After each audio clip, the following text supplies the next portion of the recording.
of dominance. The tract which expresses itself in F1 generation, that called dominant tract. The tract which does not express itself, that called recessive tracts. Example से ले mono hybrid cross, on the other hand di hybrid cross.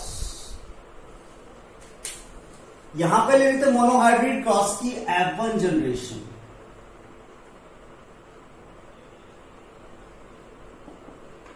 On the other hand, also F1 generation of dihybrid cross.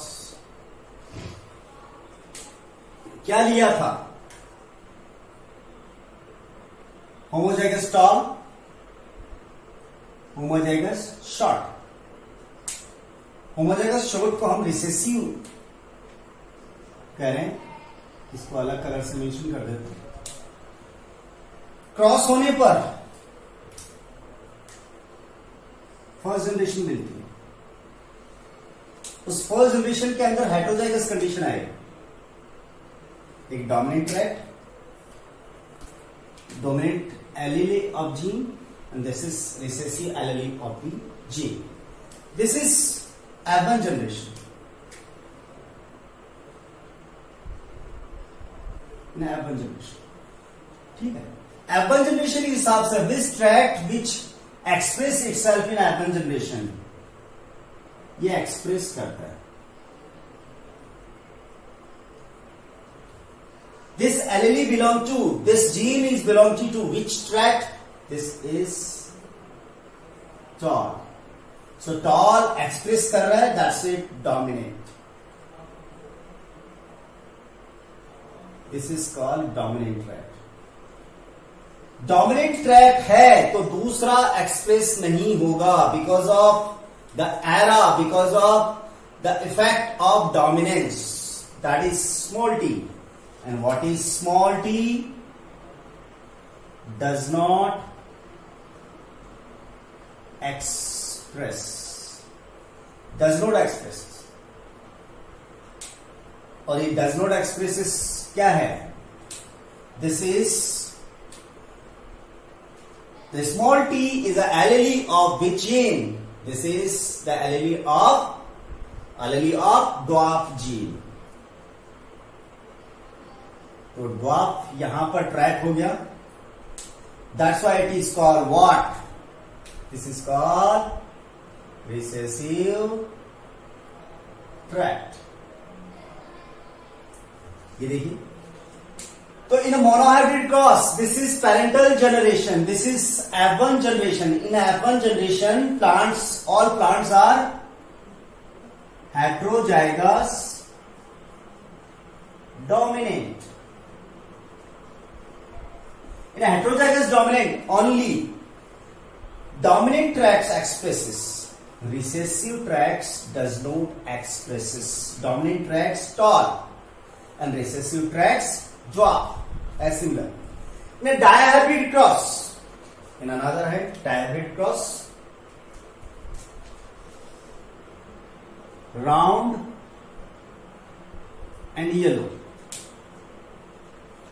दूसरी side में green, round and yellow, another hand wrinkled and green seed of the pea plant. दोनों में cross हुआ. कौन सी generation मिली? F1 generation. और इस F1 generation में कौन से प्लांट्स मिले? Heterozygous dominant.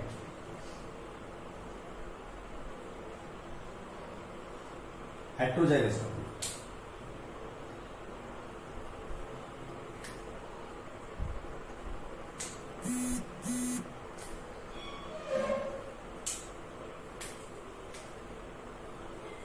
All plants are heterozygous dominant. Heterozygous dominant means heterozygous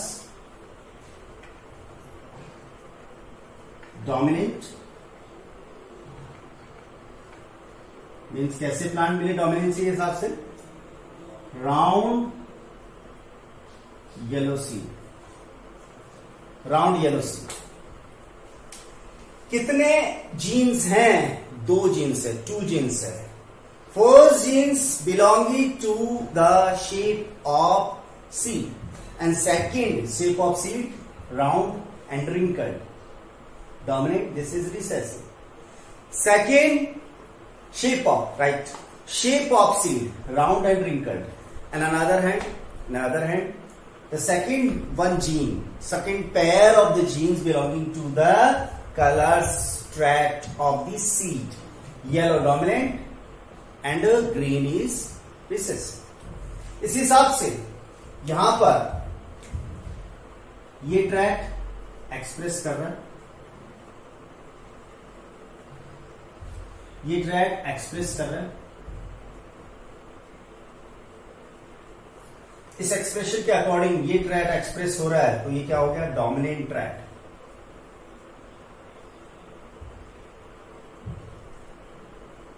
और ये डोमिनेंट ट्रैक्ट क्या हो गया? यहां पर ये डोमिनेंट ट्रैक्ट है, वो क्या है? Round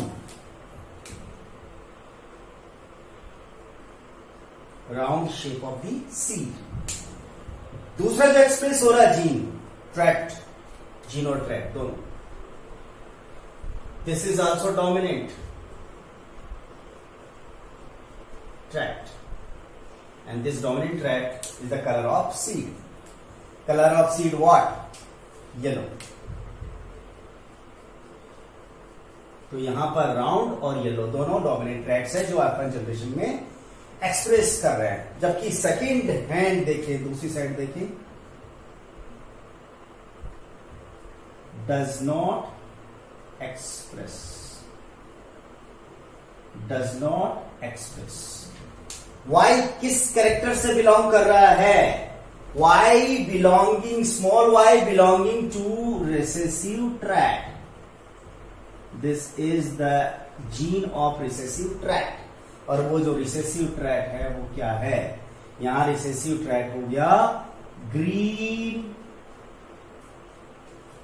green colour of the seed. यहां पे ये भी रिसेसिव है जो एक्सप्रेस नहीं हो रहा, that is the belonging to the shape of seed which is wrinkled. तो that is the first law of dominance जो F1 generation monohybrid cross and F1 generation dihybrid cross दोनों से रिलेटेड है। हेट्रोजाइगस डोमिनेंट, इधर भी heterozygous dominant tract कोई सा भी हो, डोमिनेंट ही एक्सप्रेस करेगा, जो एक्सप्रेस नहीं करेगा वो रिसेसिव होगा। Dominance is not universally accepted, exception in complete dominance. That phenomenon is discovered by Carl Correns, example in Mirabilis jalapa. Red flower, white flower, these are the colors of flower in a Mirabilis jalapa. जब इनके बीच में cross करवाया गया तो F1 generation में ये एक terminology आई सामने, ये हेट्रोजाइगस फॉर्म है। As usual, according to Mendel, this heterozygous genotype belonging करता है लॉज ऑफ डोमिनेंस को। बट यहां पर इंटरमीडिएट ट्रैक्ट्स आया, वो इंटरमीडिएट ट्रैक्ट्स न रेड है न व्हाइट है, दोनों का कॉम्बिनेशन पिंक आ गया। इन F2 जनरेशन 1:2:1 जीनोटाइप, 1:2:1 फिनोटाइप, दोनों इक्वल आ गए। होमोजाइगस डोमिनेंट रेड को रिप्रेजेंट कर रहा है, हेट्रोजाइगस डोमिनेंट यहां पिंक को रिप्रेजेंट कर रहा है, एंड होमोजाइगस रिसेसिव व्हाइट को रिप्रेजेंट कर रहा है। ये फिनोमेनन मैंने मैंडल्स के अकॉर्डिंग कहा है, बट इनकम्प्लीट डोमिनेंस कंडीशन के अंदर यहां पर एक इंटरमीडिएट कलर बन रहा है, इंटरमीडिएट ट्रैक्ट सामने आ रहा है, that's is pink.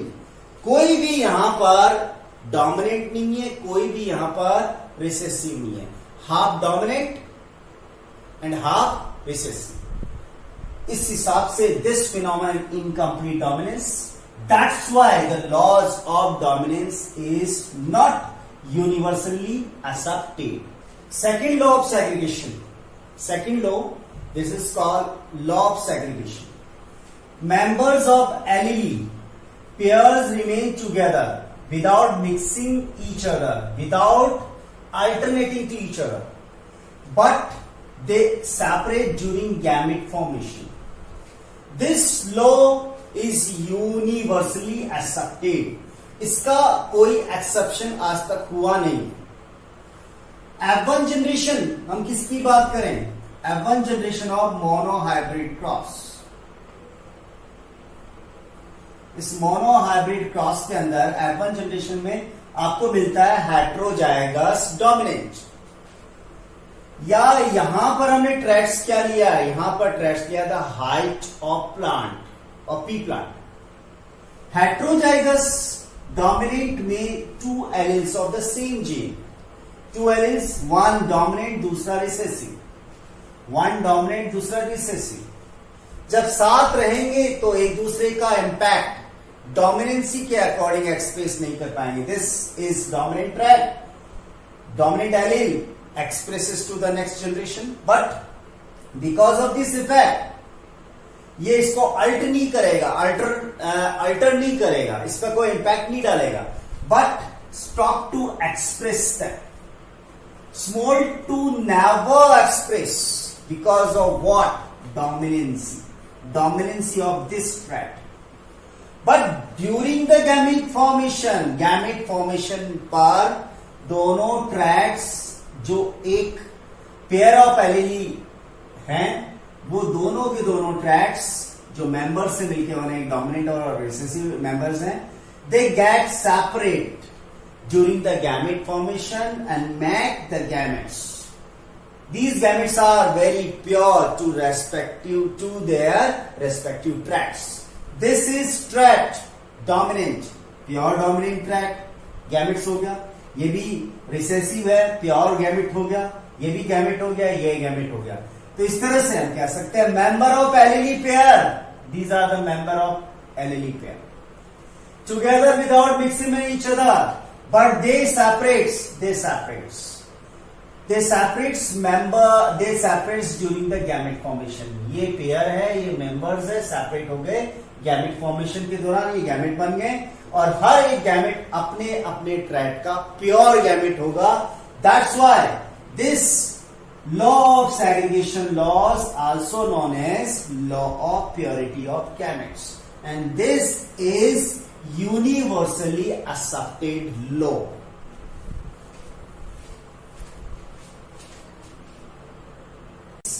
Law of independent assortment. When two pure parents differing in two pairs of contrasting tracts are crossed, the inheritance of one pair of tract is independent of the another. Example, dihybrid cross. Dihybrid cross में हम क्या करवा रहे हैं? Dihybrid cross के अंदर this is yellow round seed P plant cross करवाया जाता है. यहां पर ग्रीन रिंकल्ड पी प्लांट के साथ. F1 जनरेशन के अंदर इंडिपेंडेंट असॉर्टमेंट होता है. Each allele of the pair transmit from one generation to the next generation independently, freely.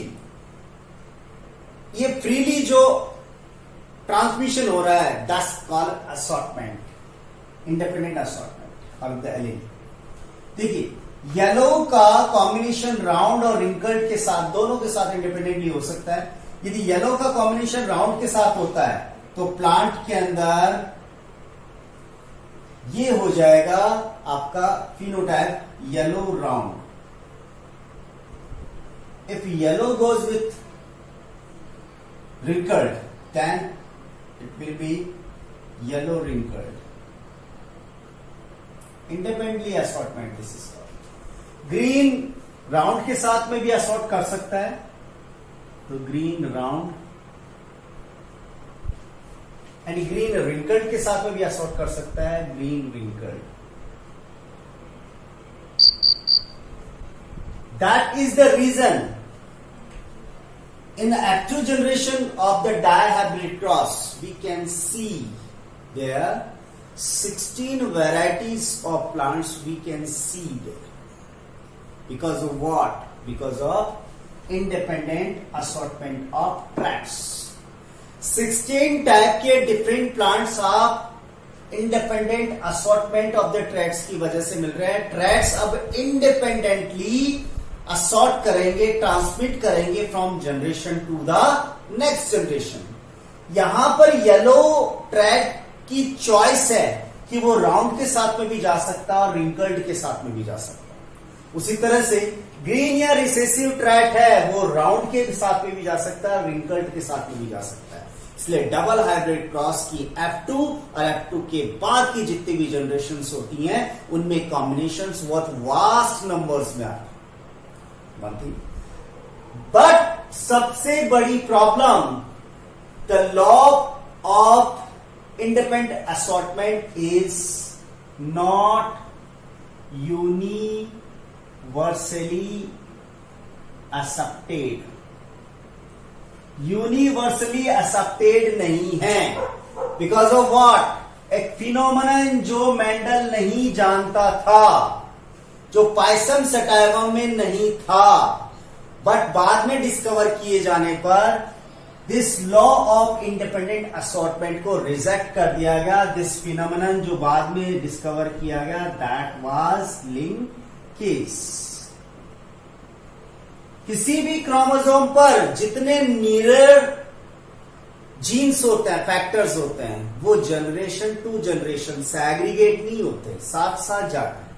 This phenomenon call linkage. जब सैग्रीगेट नहीं होंगे तो इंडिपेंडेंट असॉर्टमेंट नहीं होगा. जो इंडिपेंडेंट असॉर्टमेंट नहीं होगा तो थर्ड लॉ कैसे लगेगा? पाइसन सटाइवा में लिंकेज नहीं है, बट ह्यूमन बीइंग और अनदर प्लांट्स, जितने भी अदर प्लांट्स हैं, उनके अंदर लिंकेज होने से ये law of independent assortment universally accepted नहीं हुआ है. सेशन में फिर एक साथ होंगे हम नए पॉइंट और नए डिस्कशन पॉइंट्स के साथ में. Till then keep your revision on and take care. Thank you.